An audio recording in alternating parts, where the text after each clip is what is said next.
Bonjour, bonjour. J'espère que vous avez tous vos boules pour Noël et que vous allez bien en cette période de fête qui peut être joyeuse mais aussi parfois un peu triste pour certains d'entre vous.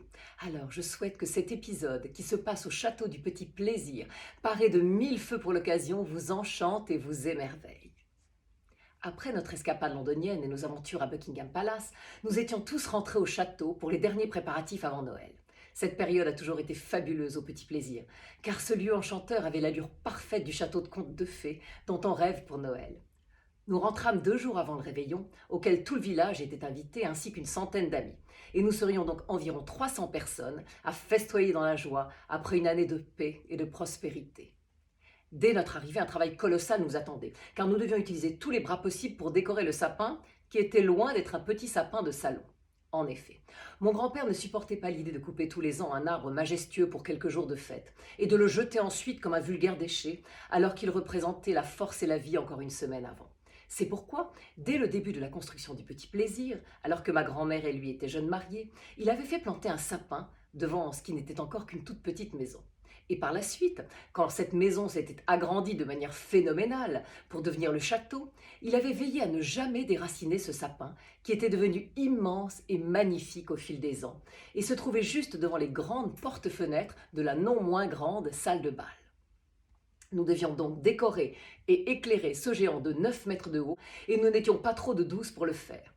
Mais le résultat en valait la peine. Et même le sapin de Buckingham Palace n'était pas plus grandiose. Ensuite, nous devions encore empaqueter tous les cadeaux, chaque personne invitée en aurait un, et mettre des étiquettes nominatives, ce qui nous prit un temps fou. Flora, qui avait 2 ans, profitait pleinement pour la première fois de tous les préparatifs et de l'excitation ambiante, et tâchait d'apporter sa contribution de manière adorablement maladroite. Pendant ce temps-là en cuisine, Sidonie s'agitait comme une folle, donnant des ordres aux extras engagés pour l'occasion, essentiellement des jeunes filles ou des garçons du village, terrorisés par la mégère hirsute et rougeaude qui leur criait dessus.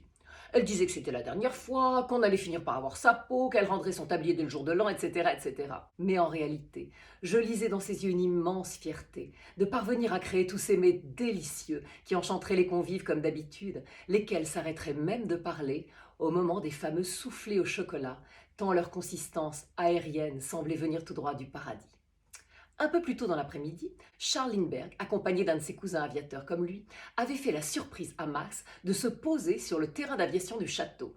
Et, accompagné de mon grand-père, ces passionnés avaient fait le tour des avions dans les hangars et avaient parlé performance aérienne jusqu'au début de la soirée.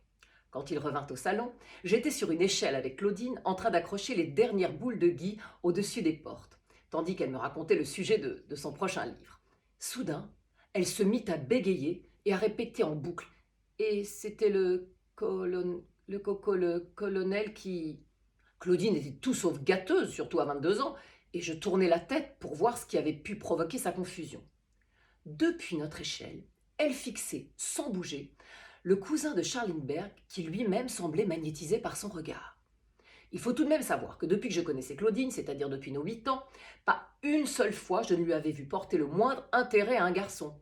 Le romantisme, les histoires d'amour, le flirt, la passion. Elle clamait à tue-tête que tout ça n'était qu'une perte de temps, destinée à brouiller les rouages du cerveau qui était bien mieux occupé à réfléchir à d'autres choses moins futiles. Eh bien là, adieu veaux, vaches, cochons et grandes idées. Elle était cuite. Elle descendit, chancelant de l'échelle, et le bel Andrew, puisque c'était son nom, vint l'accueillir et l'entraîna dans la bibliothèque sans autre forme de procès pour avoir une conversation ininterrompue de 3 heures dont ils ressortirent fiancés. Love at first sight, comme disent les anglo-saxons. Notre bon vieux coup de foudre avait eu sur ces deux-là un effet spectaculaire qui ne devait jamais se démentir en 65 ans de mariage. Mais nous ne savions pas encore à ce moment-là. Cette nouvelle emplit toute la famille de joie, car nous sentions bien que cette histoire ne serait pas qu'un feu de paille. Les frères et sœurs de Claudine la chahutèrent joyeusement, et moi je l'embrassai tendrement, ravie d'accueillir ce nouveau venu charmant dans notre cercle. Nous avions invité, à la suite de notre séjour à Londres, Lord et Lady Cavendish, qui arrivèrent avec leur majordome Geoffrey, encore plus snob qu'Hippolyte, auquel il rabattit d'ailleurs immédiatement le caquet sur une question d'étiquette. Vexé, Hippolyte retourna vérifier son manuel à l'usage du majordome des grandes familles et soutint ensuite au pédant Geoffrey qu'en France, berceau des bonnes manières, on faisait comme il le pensait. Guerre déclarée. Nous étions tous survoltés et terrifiés à l'idée de ne pas être prêts quand les invités arriveraient. Mais bien sûr, tout fut parfait comme d'habitude lorsque les premières voitures firent leur entrée à la grille du parc. Hormis les habitants du village venus à pied de chez eux, arrivaient en voiture bon nombre de Parisiens ou d'étrangers plus ou moins célèbres, tous amis de mes grands-parents, de maman ou de Max et moi. C'est ainsi que descendirent de la première voiture Coco Chanel et Jean Cocteau en grande discussion sur l'éventualité d'une collaboration pour les décors et les costumes d'une pièce de théâtre.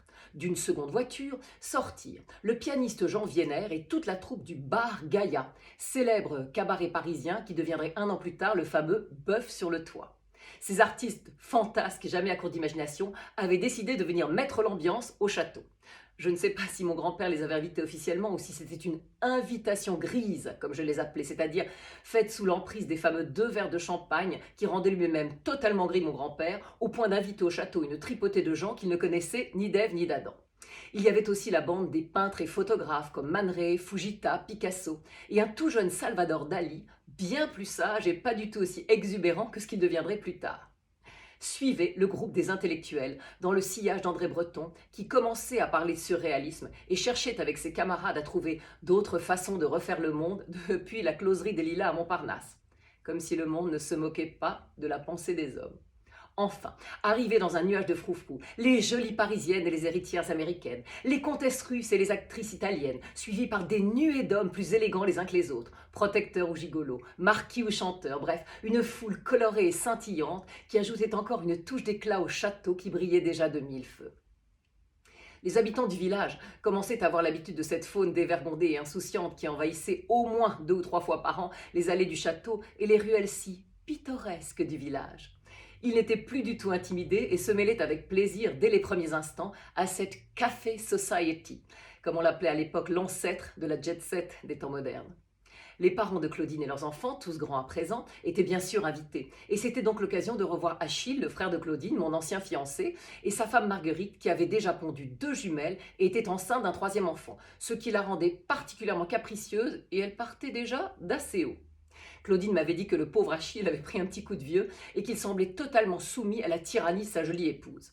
C'est vrai que je lui trouvais l'air particulièrement fatigué lorsqu'il me regarda et j'eus l'impression un instant qu'il regrettait son choix en se disant qu'il aurait eu une femme moins exigeante avec moi.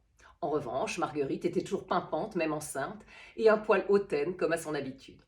Leurs jumelles, qui avaient quasiment le même âge que Flora, étaient adorables et elles constituèrent immédiatement un trio qui me rappela avec émotion celui que je formais avec mes cousins Titus et Tancrède, qui justement venaient de débarquer d'Amérique avec 2 belles blondes à leurs bras, 2 sœurs qu'ils venaient d'épouser et qui trouvaient tout « amazing, darling ».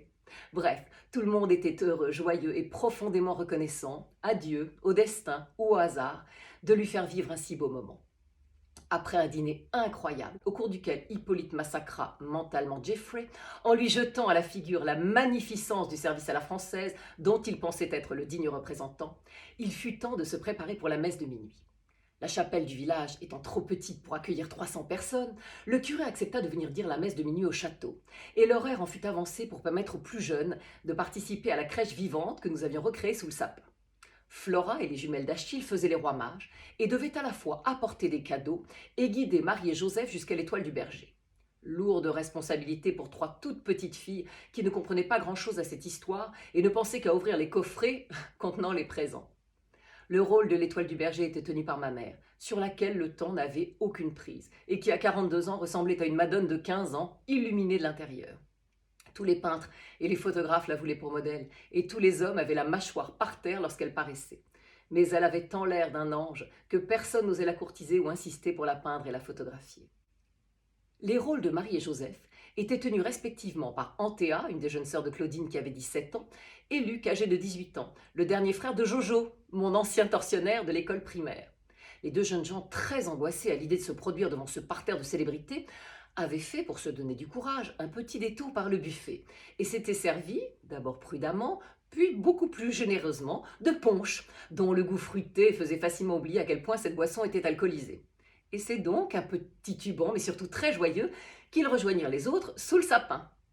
Pour compléter cette crèche vivante, le petit Jésus était l'adorable bambin de 6 mois d'une des jeunes femmes du village. Et nous avions embauché notre âne Picotin, ainsi qu'un bœuf des voisins, afin que l'étable fasse plus vrai que nature. C'est ainsi qu'à 22 heures pétantes, tous les invités se pressèrent sur la terrasse de la salle de bal pour assister au miracle de Noël. Hélas, malgré les répétitions de l'après-midi qui avaient laissé espérer un résultat plus qu'honorable, voire même assez émouvant, le miracle n'eut pas totalement lieu. En effet, Joseph et Marie, qui avaient bu tout de même quelques grosses lampées de punch chacun, gloussaient sans cesse et se jetaient des œillades si coquines que personne ne pouvait croire que le petit Jésus était né par l'opération du Saint-Esprit. Ce même petit Jésus était profondément endormi et ronflait si fort qu'il couvrait la voix du prêtre, légèrement décontenancé. Les petites filles jouant les rois mages étaient épuisées par leur journée et suçaient leurs pouces, entraînant vaguement derrière elles les coffres de présents ouverts et vides de leur contenu, essentiellement des chocolats qui leur donnaient déjà mal au cœur.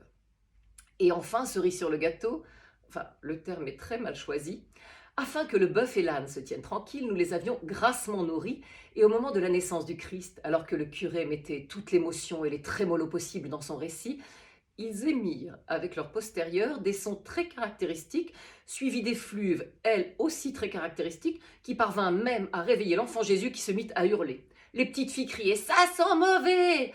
Et le curé était verdâtre, Joseph et Marie en étaient eux à s'embrasser goulûment sur la bouche, et enfin ma mère, en étoile du berger, devant ce naufrage absolu, fut prise d'un fou rire inextinguible qui se communiqua bientôt à toute l'assemblée, pliée en quatre, larmes aux yeux, jusqu'à ce que, dans un moment de respiration, la petite voix aiguë de Flora se fasse entendre en disant « Neige, neige !» Et là, sous nos yeux émerveillés, se mirent à danser les premiers flocons d'un Noël blanc. La voix de ma grand-mère Épiphanie, toujours aussi grave et belle, s'éleva et se mit à chanter « Douce nuit », ce qui apaisa immédiatement toute l'assemblée. Les couples, anciens ou nouvellement formés, s'enlacèrent. Les amis se prirent par les bras. Les parents soulevèrent leurs enfants pour les mettre sur leurs épaules. Max nous enveloppa, Flora et moi, et tout à coup, tout le monde au plus profond de son être comprit vraiment ce qu'était la magie de Noël. Oui, Archibald, oui, j'arrive. Et nous allons profiter de chaque seconde qui nous est accordée pour nous aimer. Et vous, de votre côté, faites-en autant avec qui vous pouvez, famille, amis, animaux de compagnie. Joyeux Noël.